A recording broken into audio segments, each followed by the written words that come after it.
एक समस्या हमेशा रहती है कि किस ग्रह का हम उपाय करें, किसका ना करें, क्या चीज़ पहने, क्या चीज़ ना पहने, मंदिर में जाकर क्या पूजा करें, क्या ना करें।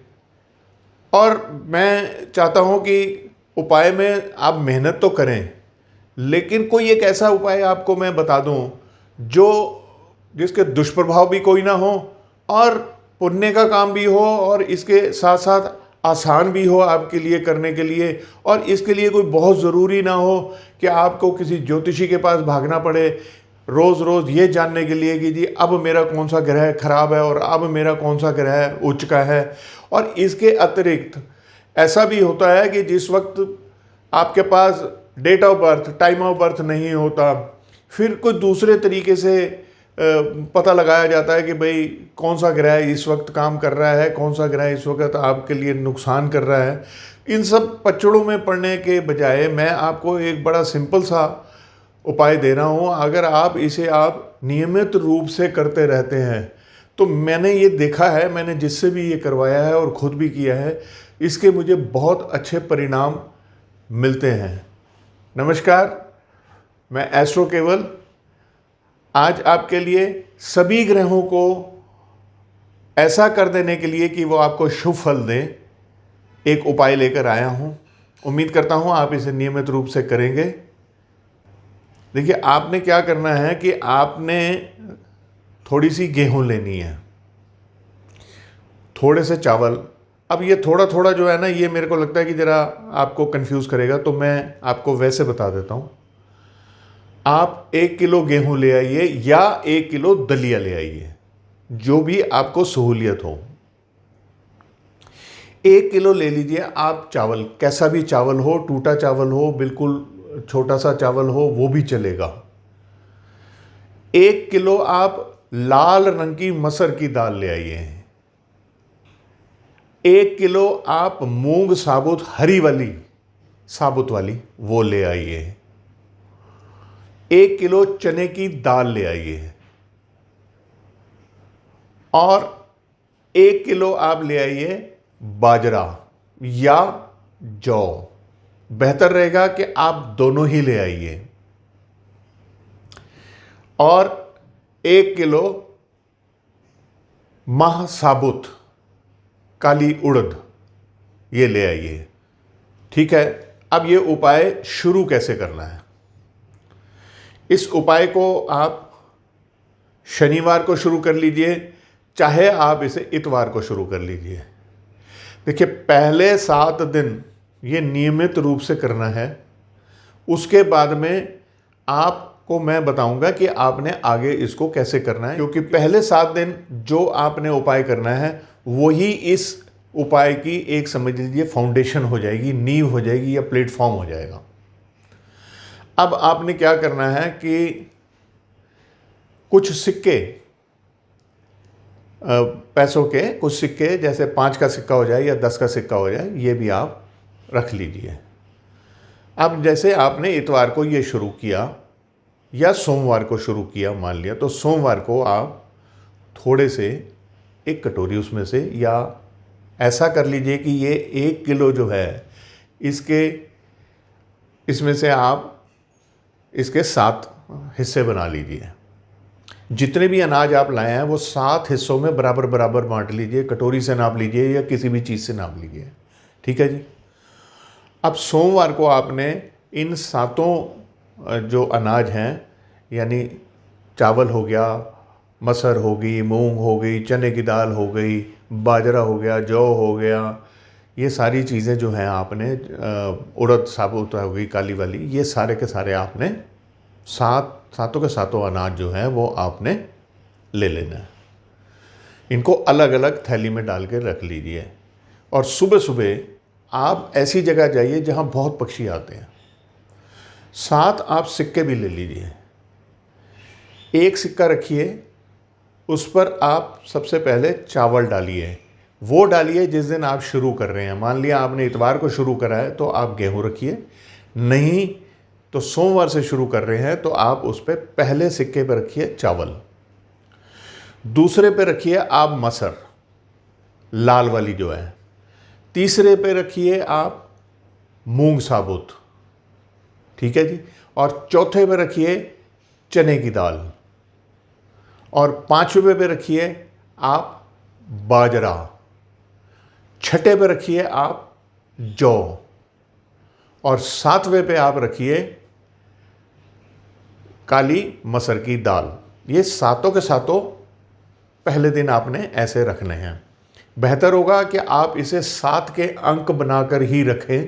अगर आप सीधा भी रखते हैं या गोल घुमा के भी रखते हैं तो भी कोई ऐसी बात नहीं, लेकिन ये ढेरियाँ अलग अलग बनाइएगा और उसके नीचे सिक्का होना चाहिए। थोड़ी दूर खड़े हो जाइए और देखिए कि पक्षी उनको खा रहे हैं या नहीं। कुछ समय बाद पक्षी खाने लग जाएंगे। उसके बाद आप वहाँ से वापस आ जाइए और जो सिक्के नीचे पड़े हुए हैं वो छोड़ आइए। उसे कुछ गरीब लोग जो सुबह कूड़ा बीनते हैं या वैसे जा रहे होते हैं, उनमें से कोई उठा लेगा और उसके काम आ जाएगा। और वो हो सकता है उसका खाना खाए, चाय पिए, उसका पुण्य आपको लगेगा। ऐसे ही ये आपने मंगलवार को करना है, बुधवार को, वीरवार को, बस ऐसा ही करना है कि जब मंगलवार आएगा तब आपने जो मसर की दाल है लाल वाली वो 1 नंबर पे रखनी है।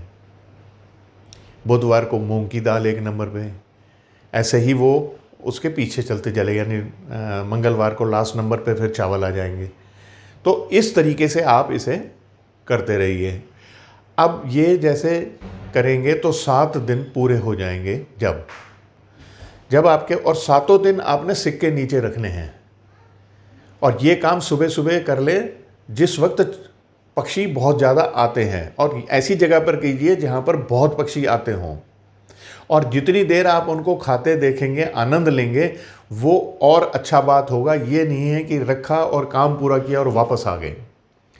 देखिए, ये काम ज़रूर करना पड़ेगा। वो उसका रीज़न ये है कि आप ग्रहों से कुछ फेवर लेना चाहते हो, तो उसके लिए मेहनत तो आपको करनी ही पड़ेगी।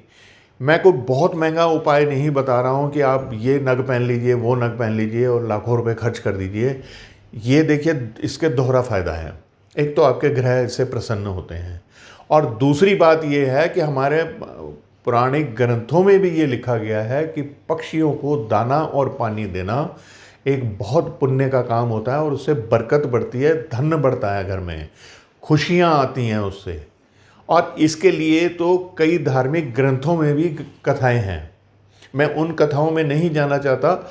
यदि आप वो कथाएं कभी सुनना चाहें तो आप गूगल पे चेक कर लीजिए, या ऐसी और वीडियोस भी लोगों ने बनाई हुई हैं।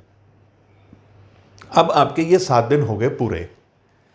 इसके बाद में आप फिर यही अनाज लेकर आइए और सारा मिला लीजिए। अगर नहीं मिलाना चाहते तो बेहतर तो यही होगा, जो मैं सजेस्ट करता हूँ वो ये होता है कि मूंग साबुत, मसर की दाल और काली उड़द, ये जब भी आप पक्षियों को खिलाएं 1 दिन पहले पानी में भिगो दिया करें इसे, क्योंकि ये नरम हो जाती हैं। तो उसमें कुछ ऐसे पक्षी जो छोटे होते हैं वो उसे खा लेते हैं। देखिए, आपने देने हैं ये पक्षियों को, तो उनका भी आपको ख्याल रखना पड़ेगा। ऐसा ना हो कि आप जो भी ये 7 सामग्रियाँ डाल के हैं उसमें से पक्षी चुग के ले जाएं अपनी मर्ज़ी के, और जो दूसरे हैं वो सख्त होने के कारण या तो खा ना सकें, अगर खा लें तो पचा ना सकें। तो उसके लिए बेहतर तो यही रहेगा कि इन तीनों को तो आप 1 दिन पहले भिगो लीजिए। अब रह गई बात जौ की।